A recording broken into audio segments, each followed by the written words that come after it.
Hello, everybody. Happy Thursday. Oh, wait, it's Friday. We did this yesterday, and now we're back for round 2. So this is week 5, and it's Valentine's Day weekend, so hopefully you've had time to run out and get something for your sweetheart or significant other. Before we begin, I'd like you to run your audio and video check.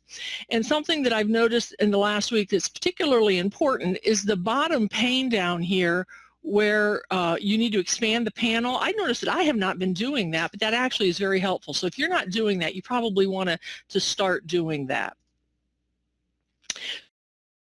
Zone, we want to focus, so please put away anything that might distract you, your cell phone, the telephone, or the TV. I know the impeachment trial's on, so that's always very exciting, and any noises. And I realize that you may have kids or pets at home, so we'll just kind of overlook those, or giggling husbands who come into the room. That's okay. Some technology reminders that we have. The tools for your screen right now are in the upper left-hand corner. They're right here on this top screen right here.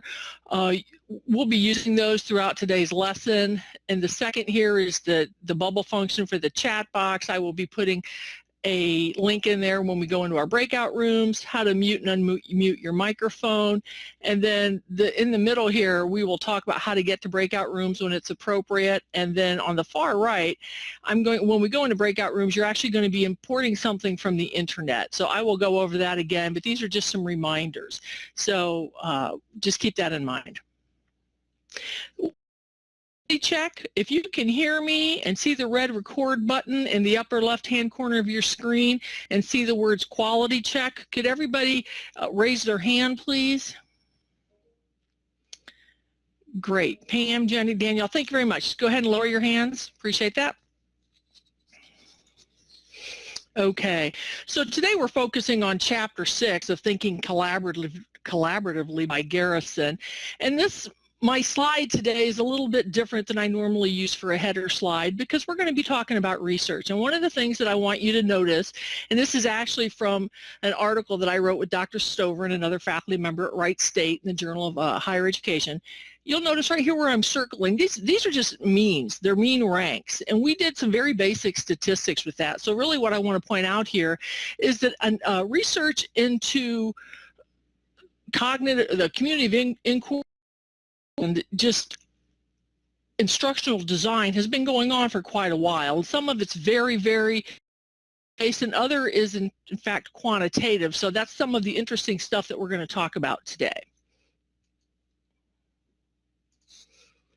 We have 2 learning objectives for the day. We're going to look at understanding the research that's related to social presence. We're just going to pick one portion of the community of inquiry, and then we're going to work together to identify some examples of social presence. Inquiry framework that you should have seen. You've probably seen it presented in a variety of ways. So if you could go ahead and grab the pencil tool in the upper left-hand corner, and I'm going to describe each one of these and write C for cognitive, T for teaching, or S for you think that you recognize which one it is. So social presence is personal relationships and its ability to project one's personal identity in an online community so that you're perceived as a real person. Which one of these do you think social presence or the of the community of inquiry? S, I think. Great. Thank you very much. Cognitive presence is how students move through the learning process. They approach new problems and understanding, and feel free to write a C as soon as you think you know which one it is. And it conveys learning and understanding to the community. So it's where learning has meaning. Exactly. That's of the community of inquiry. Very good. And then finally is teaching presence, and obviously this would be the backbone. It's the essential leadership dimension. It's where teachers, their actual presence creates meaning in a learning experience. So through this community of inquiry framework is where, and as you figured this out by now, hopefully we're on chapter 6, this is what Garrison is talking about and leading us through as we're going through the. When we talk about social presence research, which is what we're actually talking about today, we're not going to focus on all of the all three of the portions of the framework. We're just going to focus on social presence. That research actually started back in the 1970s, specifically with Short and his colleagues in 1976. They introduced this social presence where they were focusing on telecommunication and the impact of the loss of verbal cues. There were no physical cues. There was no eye contact. Thank you. Let me know if I continue to cut out. Sorry about that. And then we shift to the 1990s where we're talking about social emotional cues. So now the verbal part, the more, and focusing on nonverbals is making an entry into the research that we're doing.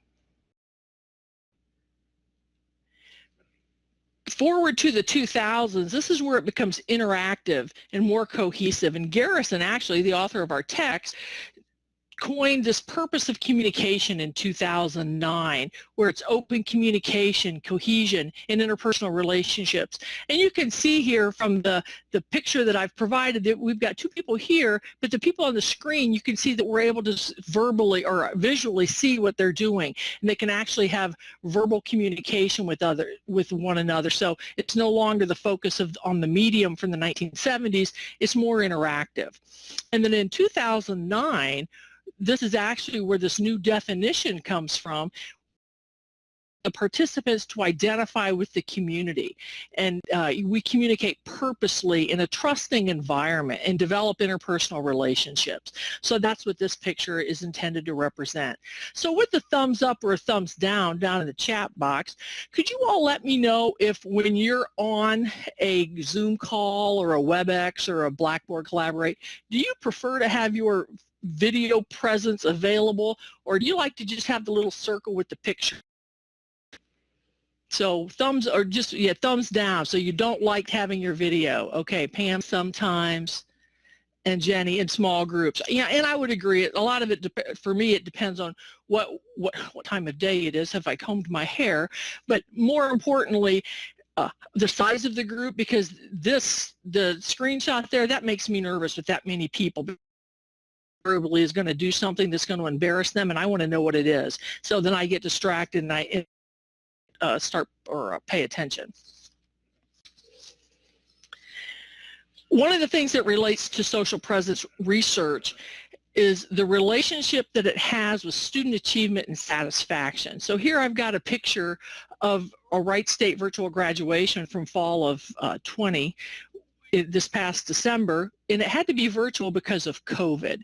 And one of the interesting things that comes from this research is that social presence can improve student achievement and satisfaction, specifically when it's related to cognitive presence, meaning that the more the social interaction that's virtual is actually related to content or the course or something that has in this case, an academic purpose, to be more satisfying and more likely to lead to achievement.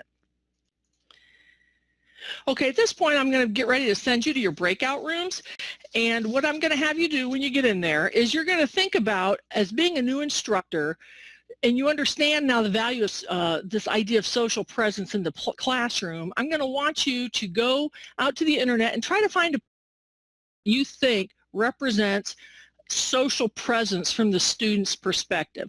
Insert it into the slide and then just write a few words about why you think that is. So you can see here on the right hand side, right here, excuse me, you're going to use these tools right here. And when you go in there and click on them, it will be evident what they are. One will allow you to insert and search the internet, and the other one's going to be a text tool. So for the virtual students, I've provided a slide at the end of today's presentation for you, and when the other folks are in their groups, I'm going to explain to you what you're going to do. See your groups right here, groups 1, 2, 3, and 4, and over here on the left-hand side, you're going to see when I set up the groups, you're going to see a little arrow here on the right-hand side, and that's going to put you into your groups. I'm going to tell you when you're going to go into your groups. I'm going to time you for 2 minutes, give you 2 minutes to do this real quick. You're going to have one person who's going to outbrief, so then I will bring back everybody in 2 minutes. Here is the link in the chat box that you're going to need. It'll take you to the Google Slides that you can follow. So if you can give me a second to set up the groups, I will get you going.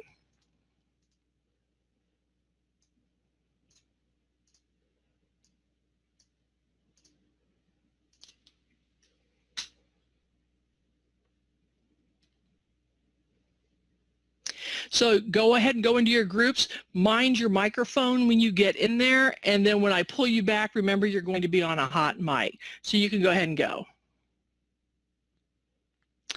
If you don't see the groups, I can see the groups. It should be on the bottom of your participation. You need to expand where you can see the names of the participants. It should be underneath it.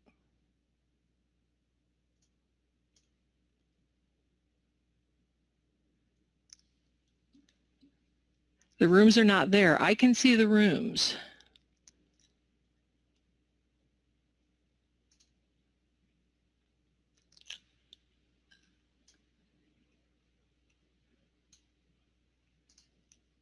All right, let's try it again. Can you see the groups now? There we go.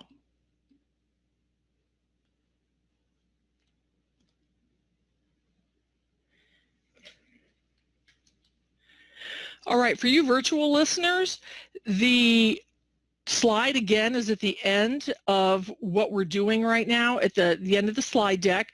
I want you to go to the internet and find what you think represents social presence in the classroom.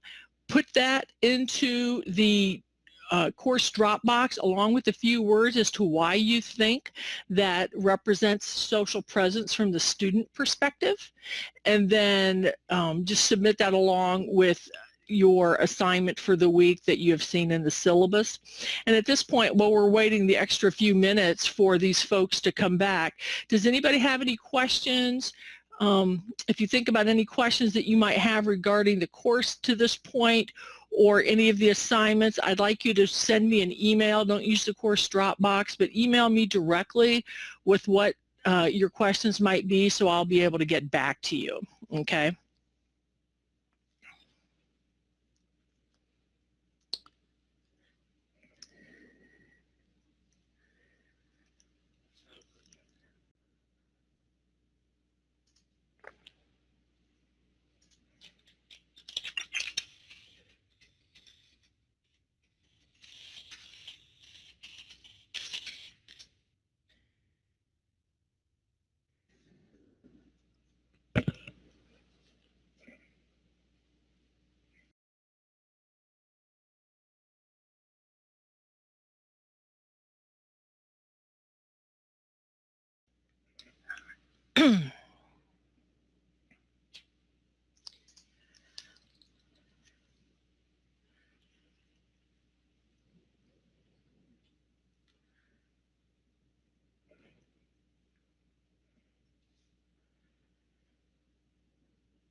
I think we did this. Okay, guys. I've brought you back to the room, so if you could be sure to mute your mics, please, that'd be great.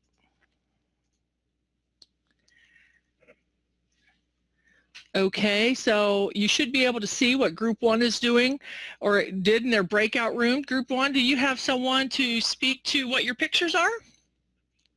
Sure, I'll go ahead and talk. Okay, great, thanks. So our first picture where we have the group where they have kind of different icons above the people, that's going to represent an individual people looking at different perspectives to get a grand idea together, so emphasizing collaborative thinking. And then it looks like we also have a picture on how different technologies and connectivities can emphasize the social aspect of the group because they can collaborate over those technologies. And then it looks like, again, we have another picture where the individuals are using a multitude of platforms to collaborate on ideas. Okay, great. Thank you, Jen. And groups 2, 3, and 4, I can see what you've done there. In the interest of time, we're not going to give you a chance to talk today, but I will definitely keep those in mind and review those. So let me get back to the files for the class, and you should be seeing them shortly. Hopefully everybody can see those. So what did we talk about today? We talked about social presence and the examples where students find it value added if the conversation is around perhaps something that stimulates them cognitively. They're more likely to experience satisfaction and achievement. And then I like the pictures that Group 1 demonstrated. I thought those were very closely aligned with what we talked about today. So that's great. And in summary, when we look at this framework here, and you'll notice that there are multiple Venn diagrams, since inquiry evolved over the last 50 years, we can only assume that it's going to continue to evolve. So that's why the Venn diagrams are just waiting for more research and to populate it at some point.